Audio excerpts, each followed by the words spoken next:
excited that you're here. I feel like they know what to do and they know what to ask. So dare I walk away and leave you guys up here? And if you need me, just shout Matt. I'll come out and I'll steer whoever's giving you a hard time. Copy that, Matt. All right, be nice to my friends. If you're not nice to my friends, like I said, I'm going to come out and spear you guys, right? It's going to be a total weird scene at a convention. All right, have fun, guys. Bye, Matt. Bye. Bye, Matt.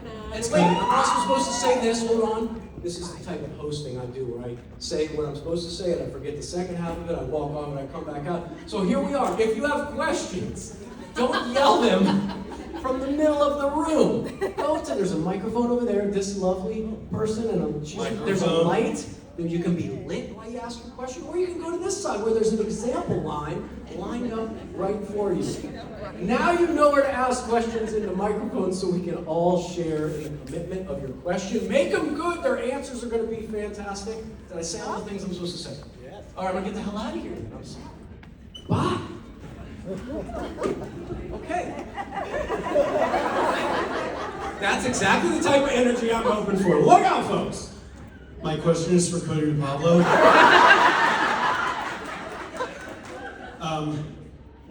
haven't seen you in a couple of months, and I was like, what is he doing? And then I was like, of course I know what he's doing. Of course I know what you're doing. What's your question? What was it like coming back and playing Ziva again after getting away from the character for so long, and is Michael Weatherly still as annoying?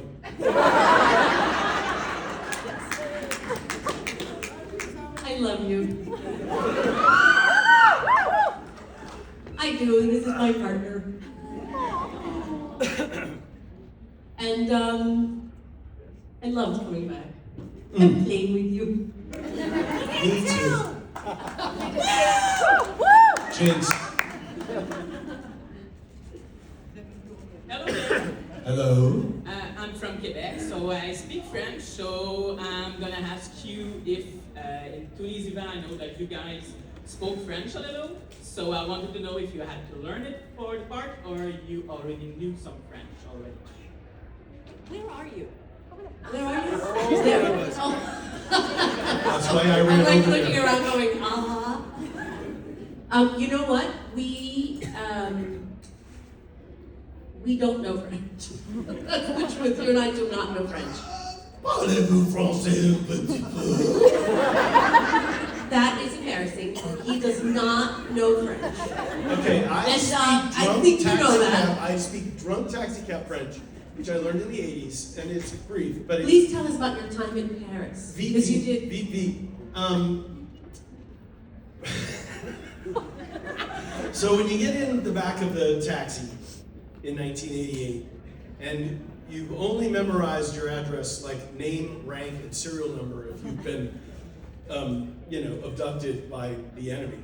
Like, I memorized my address so I could sit into any taxi at any time of day or night and just say, "Bonsoir, monsieur. Je voudrais aller 43 rue La Brière, Cote.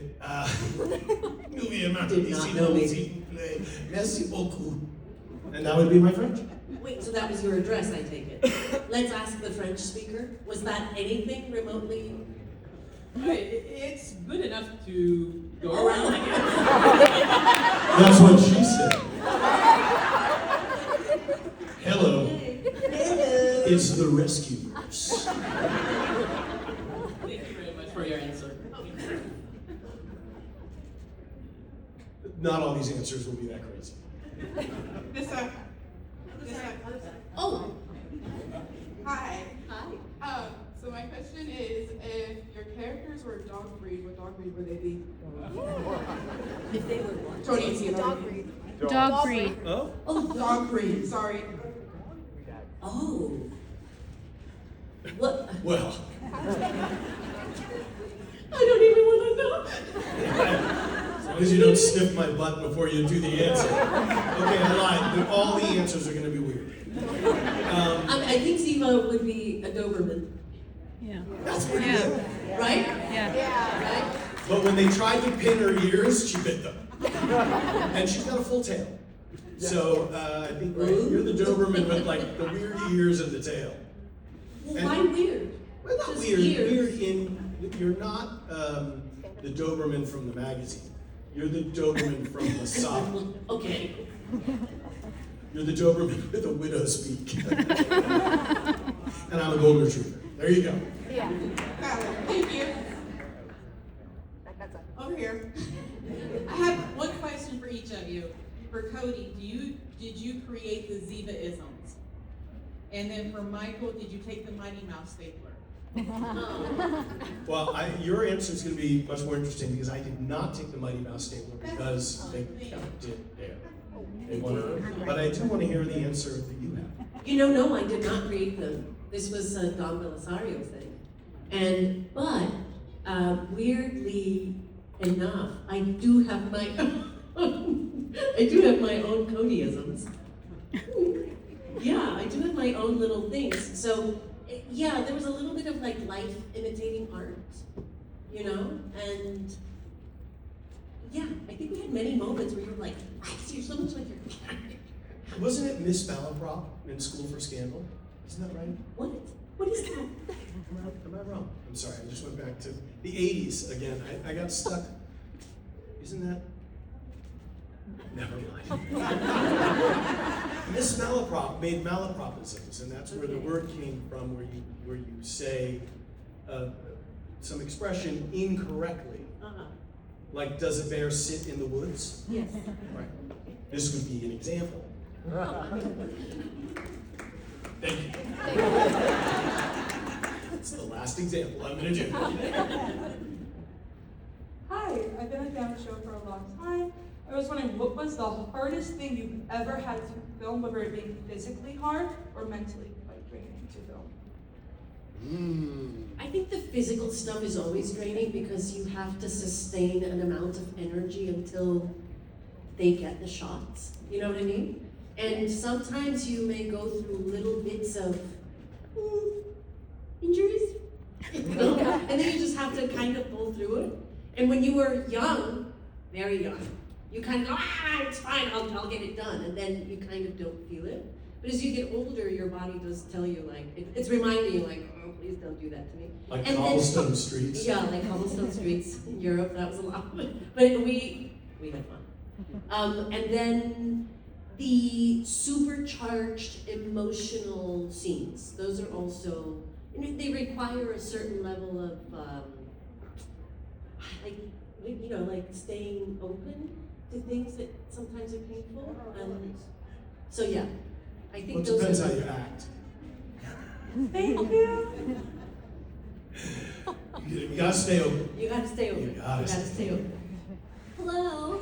I just want to say I love you guys very, very much.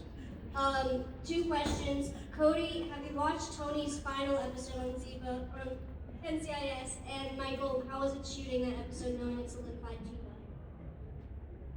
Not only did I watch that episode, but I watched it with Michael. Because you invited me, remember? You were at your best friend's apartment in Manhattan. I think I was wearing a sweater. I only have 2 sweaters, so it's easy. This one's falling apart.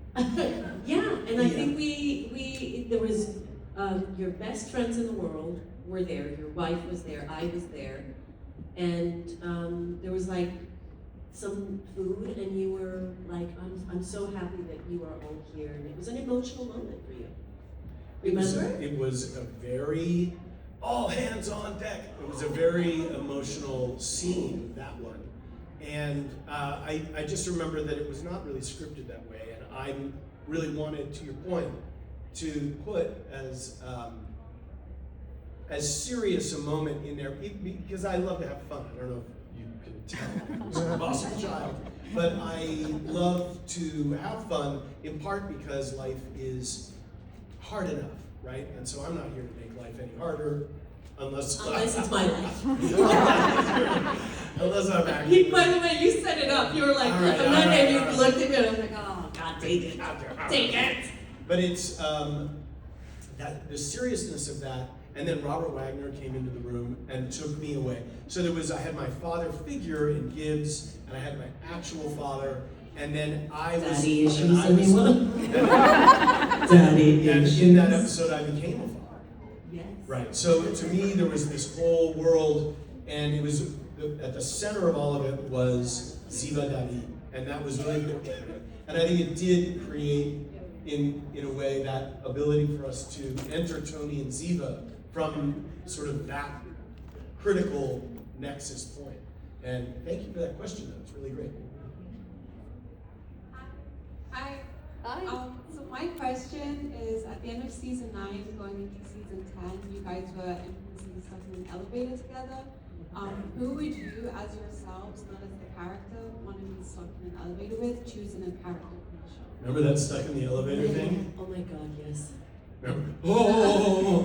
Wait, First of all, you guys need to understand it's not an elevator. So it's like a box made of like wood and then like batting and sets and lights. And so you've got a director that's saying, okay, so now it's moving. And so Michael and I have to do all this. And it was, remember, it was up on a platform. We had to like take little step ladders to get into the set. Well, and also So remember I that had to was- go along your shoulders. No, Yeah, and then I had to like sort of fall off your shoulders. I don't remember that. Answer the question. I'm sorry, what was the question? Who would you want to be stuck in an elevator with? Oh boy, how to get in trouble in one easy step. This question. I thank you so much for Johnny on the spot. So I would say, if I had to, okay. Don't mess it up. There's a lot of pressure here. I've already been stuck in an elevator with you, so It's that's not the me, it's easy not answer. me, it's not me. But if I had to be stuck in an elevator, depending how long, but let's just say a long time, I'd love to be stuck with your actual mom in real life. Oh, she's so much fun. I She's mean, so much, oh my God. she would tell me stories. She makes me look quiet. That's true. She will tell her, She's it's a so shark! It's a shark! Well, she's the Oh, best. good stories. Yeah. So, her mom. My mom. That's a good one. That would be a great one. I don't want to be there with you, though, just my mom. Because I've been stuck in an elevator. I'm a big boy, I can tell. I can handle it. If you had to choose a character from the show, which one would you want to be stuck with? Like one of Oh, the from the characters. show. Yes. We used to always say that we liked our characters. That we wouldn't want to play any Oh, other. I thought you meant who would we want to be stuck in an elevator with? Yes, from like the show. which character would you want to be stuck in? Oh, well, Who would- Gibbs. I I love being stuck with him. Anyway. I would, my head couldn't take it. I have friggin' brain damage by the time I got out of there. Who would have the best snacks? But, well, Abby. Or who could get us out of there? McGee.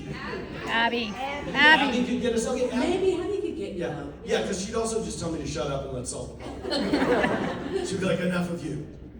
Okay, yes, I'm going to say that we are going to go full Abby. Yeah, full Abby. Thank you. Hello. My question for you is, so between the roles of Tony and Ziva on the original NCIS and then the spin-off series NCIS Tony and Ziva, any like big shifts that you saw in like kind of dynamics of the relationship? And I guess which one? I guess each guys have a favorite Tony and Ziva role between either of those series.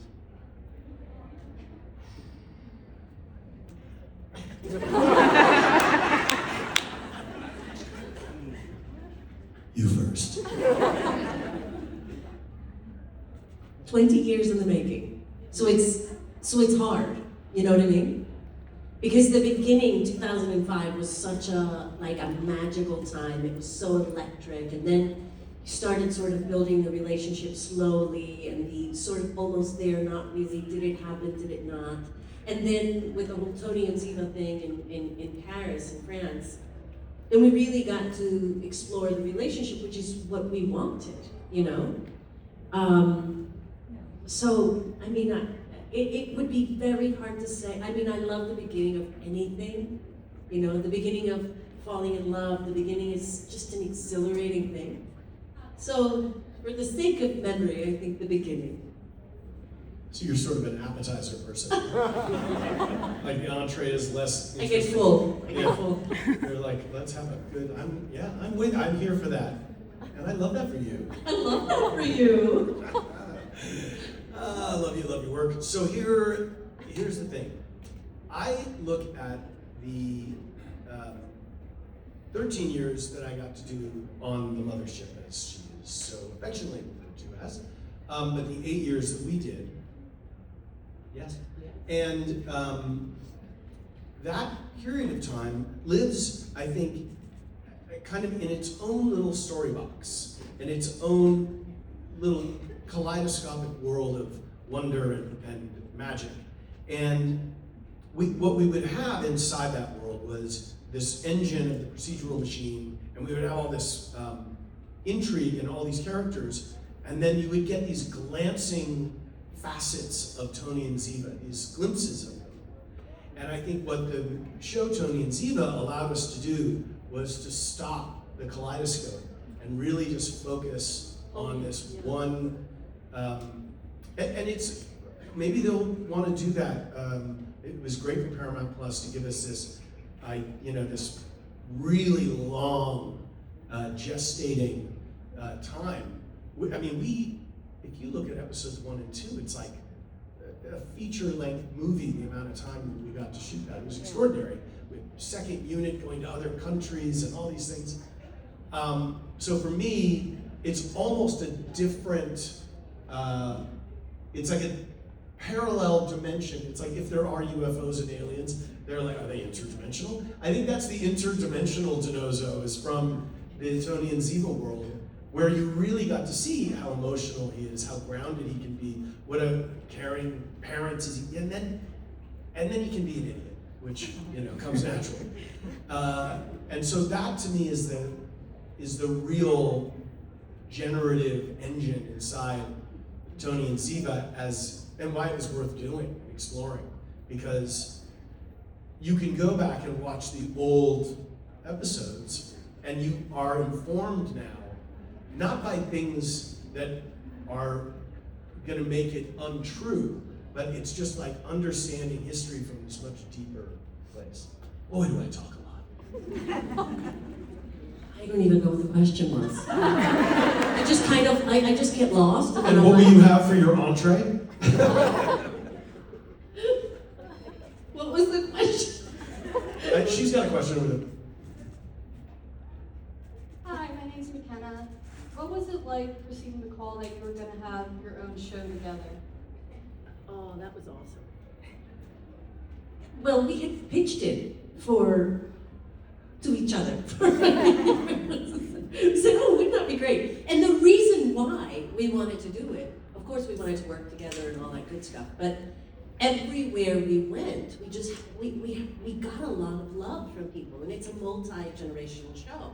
And a lot of people were left hanging, and they wanted to know what happened between these two people, and where are they now, and where are they living, and did Tony ever make it to Ziva? And so in many ways, we wanted to answer questions for fans.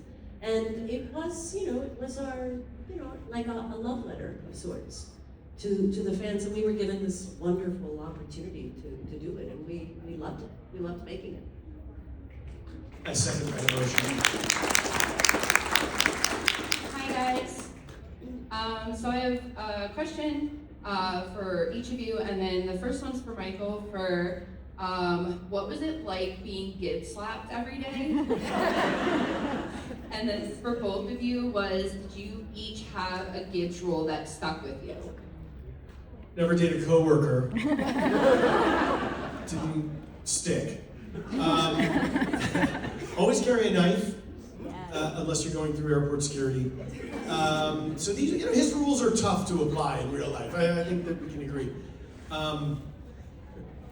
None of them. So I looked at those rules and I was like, imagine no. You're not a rules-based person. No, are you kidding me? Are you? Oh. Oh my God. I was raised in a family where there were a lot of rules. So when I, went into the NCIS world, and all of a sudden there was this character who was very much a father figure who had many rules, I was like, nope, not doing any of them. I was like, thank God this is fiction. So, yeah, I'd like to live my life that way.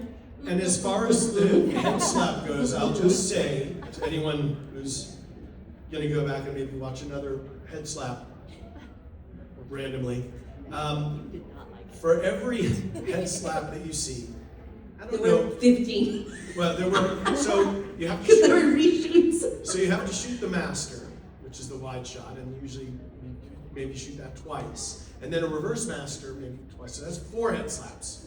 Then you gotta come in a little tighter, and that's 5, 6. Then there's the steady cam 3 times on 2 different lenses, so that's another 6, that's 12. And we haven't even gotten into coverage. So you're talking about maybe 20 head slaps for every. And what you guys don't know is that all of a sudden, sometimes you get the crazy Machiavellian director who would say, right on Michael's coverage, which means that the camera's right in front of his face, so they want to get his reaction. So then you'd have a director go, can you do a little, like, just hit him a little bit harder? But shouldn't we warn Michael we're gonna hit him hard? No, don't warn him, because we need his reaction. Oh, okay. So I'll just hit him as hard as I can then. That was not fun for Michael. It's okay. 2.5 years. Thank you. I got a cheer out there. In my own strange world, that made sense. Yes. Thank you. Yeah, I was just wondering, I know Ziva's character came back for several episodes for Good Will. Michael, did your character was ever considered coming back just right at the end? And did y'all go back for Rocky's final appearance on the show this year in the celebration of the 500th episode?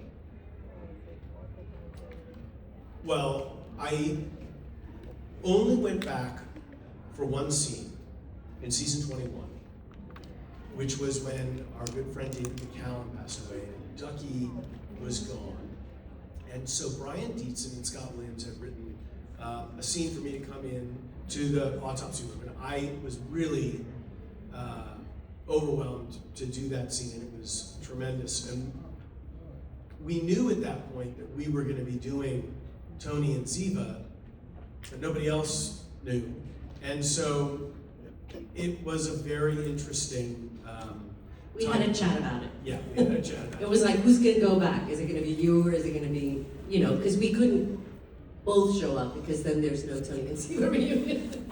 So it was very clear that it was Michael. Right, we wanted to make sure that the first time you got Tony and Ziva on screen together would be in this Tony and Ziva examination. And that was, again, a really strange, it was a strange thing to try and explain to people. They're like, what do you mean? So it's not going to be on CBS, but how are we going to watch it? It's like, well, there's this app called Paramount Plus, and you can watch it there. So basically, this is what it was like talking to my mom. And she's like, but when will it be on? I'm like, no, it's always on once it drops. I mean, once a week, but it drops at midnight. It's hard to explain streaming. So the Rocky, I watched that 500th episode, and oh my God, was I overwhelmed with emotion watching that and seeing those incredible performances and just seeing how incredible it is what Wilmer and everybody does. Sean's still there. I mean, it's incredible. And Brian Dietzen, so everybody's so, and the characters that, I never worked with, you never worked with. Did you work with Gary? Cole? No, never worked with Gary, and I worked with Willie. Little Willie won't go home. Can't go, Willie won't. And my age. I've met all of them now. Like I've met all of them, the ones who are presently there. Right. They're all great. But the work, meeting people is one thing, but how people work and everything. And the one guy, Rocky Carroll, man alive. What an extraordinary performance in that episode, and what a huge contribution. And he's still directing. So. Yeah, he is.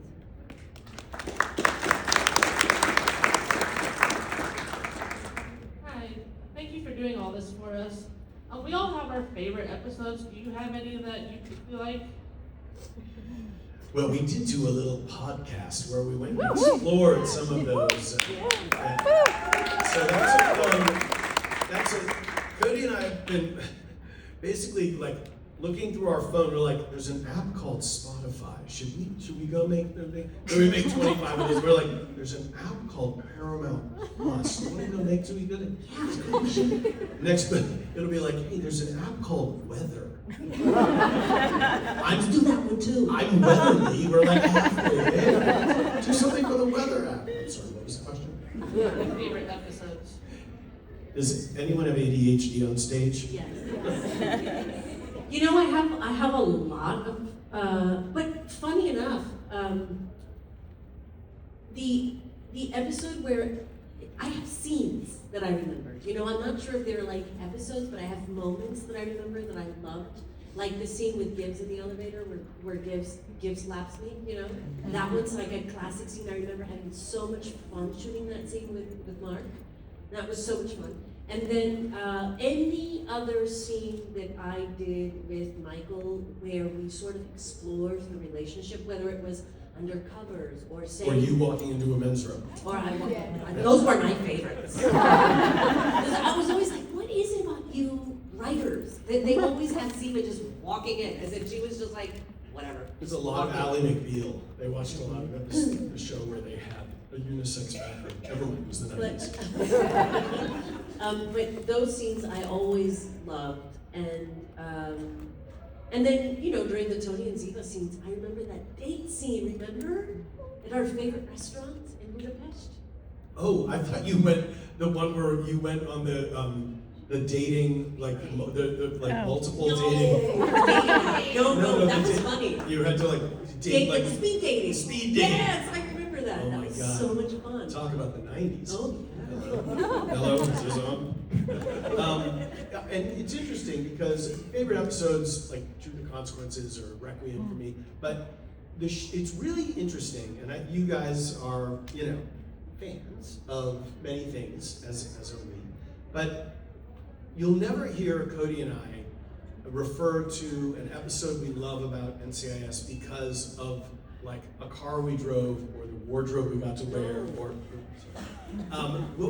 what we connect to are these real feelings, these real like, because it was so much fun to work with these talented people. And when you got to do a scene with David McCallum or Mark Harmon or Polly Peratt or Sean Murray or Brian Dietzen, it was honestly like sitting down with like the best classical musicians and just they're gonna let you play with and no one wanted to play anyone's part, you know. So there wasn't like God, I wish I was wearing the little skirt, you know. Like, do I have to sit down because that might make me look weird? Like, that's there not was never any of that like accommodating for camera. It was like you were exactly where you were supposed to be. And of course, there were some people that came in fully memorized and some that didn't. And so that was always fun because, of course, you'd be in the middle of the dance. You know, you were supposed to be doing stuff like that all the time. And I'm like, really? Like, It's my Brad Pitt this is your audience, please. Anyway, you know, there was never a dull moment. Never.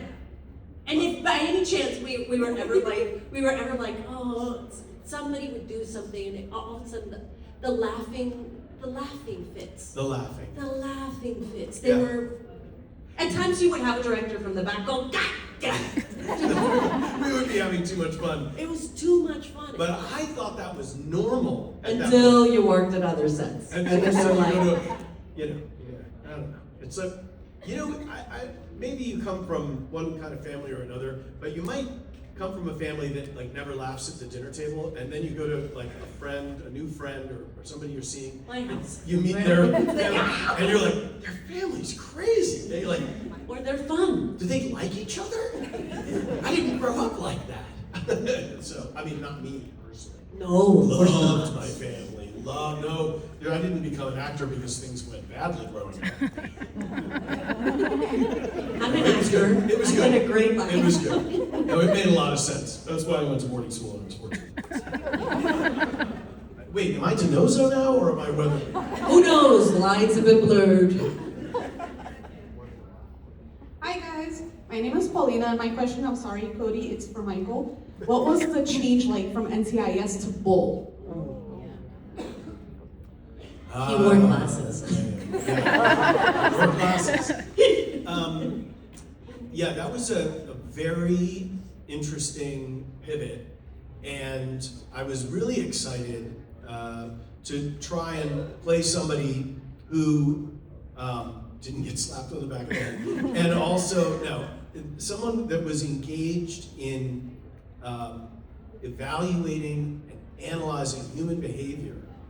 And to me, what a gorgeous place to spend your time, because people are fascinating and people will always surprise you. You as actors, like part of our job is to sit in a cafe or on the steps of the library, or when you just watch people walk by. I love airports because people in airports are always doing something. They're like going somewhere, coming back from somewhere, breaking up with someone, going to get married, going to a funeral. You don't go to the airport because you want to have a Cinnabon. It's like the airport is a place of great. So that was what Bull was about for me. It was about not so much solving a case. Here's what I didn't think through. I sat in a courtroom for 6 years, and not even Puff Daddy is going to spend 6 years sitting in a courtroom. So, is this on? Sorry. No offense to Sean Combs. I don't want to pick a fight. Oh my God, I've done it. This is going to be on some inter-prison TV. Oh no! All you. That's all you. I apologize. No, I mean just for myself. Sorry, Michael, my question's for Cody. Oh, good. 7, good cop, bad cop. What did Gibbs whisper in Ziva's ear?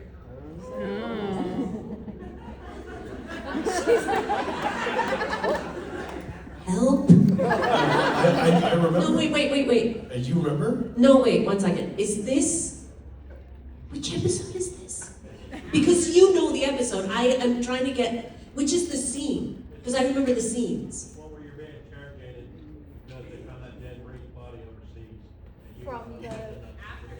And does she get does she get emotional in that?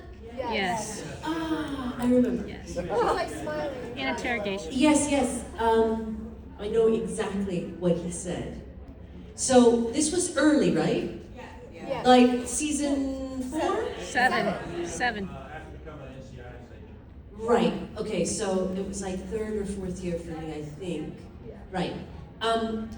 I had been probably telling Mark at the time that I had been missing my family. And during that moment, and he waited, of course, he waited for the camera to be on my Gotta face. watch that guy. Watch that guy. He got really close to my ear and he said, "You are home." Aww. And of course I went, because what he was implying was, we are your family, So it was a beautiful moment. But we could do stuff like that because it was it really was a family. If you were working with people that you really disliked, and by the way, it happens all the time, because I hear it from a lot of people in many different kinds of jobs. And when you have the great big fortune of working with people that you actually spend a lot of time talking to, not just because you have to, but because you enjoy it, there's this great synergy and there's this great building of a relationship. And that's not to say that things are perfect. Of course, you go through ups and downs. But it is a family, in a way, and it works very much as a family. I spent the first 10 years of my life in a different country, and I spent almost 10 years at NCIS. So, for me, really, it was a family. I spent more time probably with my NCIS family than I did with my own family, because everyone had jobs and things like that. This was the job, but this was also very much a breeding ground for working out emotional things and being able to share and communicate and learn to communicate or not. and suffer the consequences. You know what I mean? So all of that was a great learning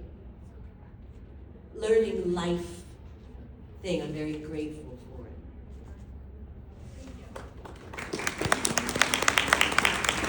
She's a little emotional. Oh, shut up. Oh, is that hay fever? Allergies? Allergies. I'm allergic to you. I'm allergic to you. Hi guys. First of all, love you both to the moon. Okay. We went around the moon. Artemis 2? Yes. Okay. I'm curious to know, was there ever any talks about filming Tony and Ziva's reunion in Cairo? I don't think that ever. Walk like an Egyptian. No, you know what? There are a couple of locations that were sort of mentioned. But at the end of the day, I think they were trying to work with the ones that had the best rebate. You have to understand, this is a business. And so for a lot of people, like the idea of something and the look of something may be very appealing. But at the end of the day, if it doesn't translate to savings for them, they won't do it. I like that North Africa idea, though. Oh, yeah, I love it. Oh, let's talk about Marrakesh, something. Casablanca. Yeah. Hi. I started watching NCIS because it was one of my mom's favorite television shows, and I was wondering if there's any like TV or movies that you've watched because someone that you have a significant relationship was really into it. Well, this is weird. What else would I say? But I, in the 90s, was going through a little bit of a down cycle. Like, whatever. You?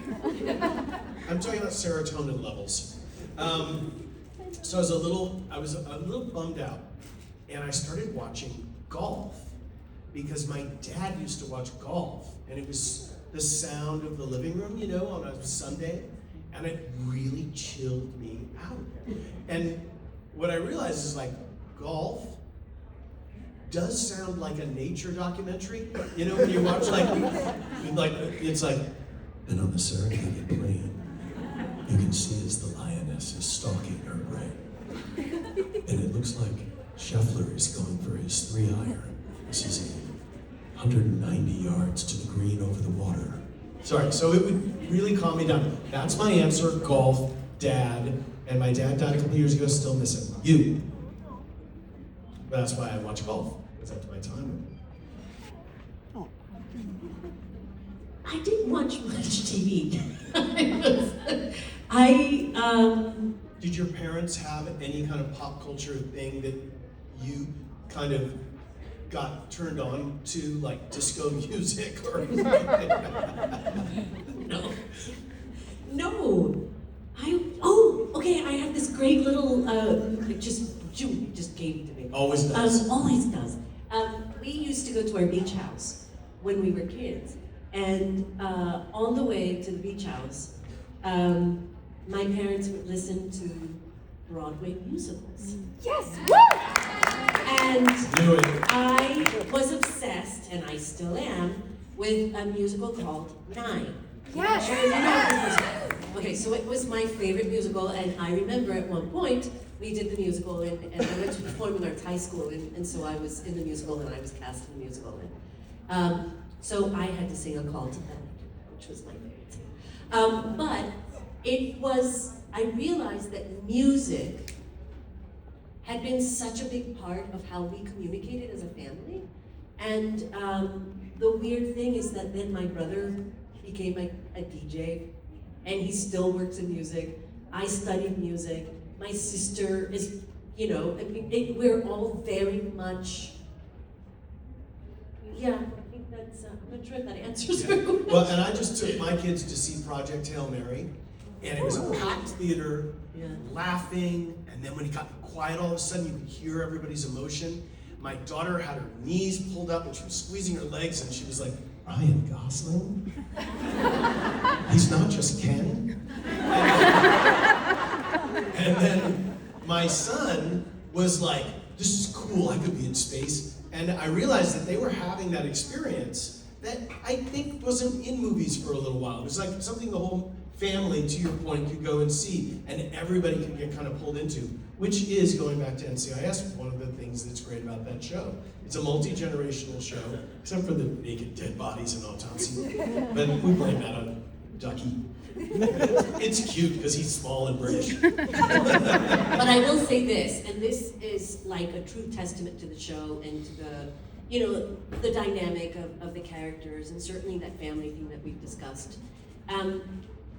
I have come across so many people when I'm traveling through the streets of Manhattan, having dinner, and they all say the same thing, which is, I watch the show with my mom, I watch the show with my sister, I watch the show with, and it's because we did so many episodes, they were able to go through really incredible things together. Many of them grew up, some of them lost people that they loved, and but there's never been a single interaction that has not been filled with love, and we never get tired of that because we did it with so much love.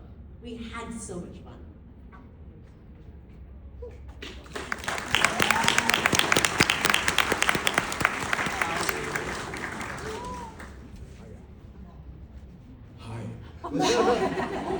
I was just about to make another Sean Combs joke, so I'm glad you popped in.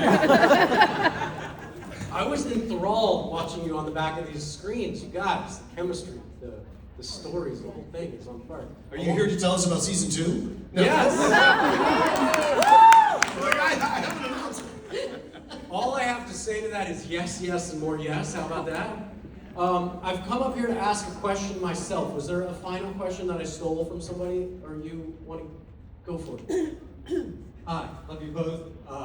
Just wondered, was there anyone in the cast that you could count on to break down in a scene, not break down, but break up in a scene or cause other people to just blow their lines? Yeah, you're looking at them. All the time. It used to bother me, like season 4 or 5, it'd be my coverage, which again means the camera's on me, and Michael would be on the, in front, like in the back of the camera, trying to make the crew laugh. And I was like, what are you doing? But it actually kept me on my toes. I had to know my lines, his lines. And we got it done. Okay, hold on. You're home. Doesn't work. It's Mark. Thank you for your question, sir. I want to ask you guys something. I asked this to Dylan earlier. I did some time in entertainment tonight, and I always found this question intriguing, the answers that came at me. You guys have done this career for a long time. You've been a lot of places. You've been on a lot of sets. You've had a lot of experiences, both up and down and everything in between. Go back to before your first booking. What do you tell that young person walking into this career?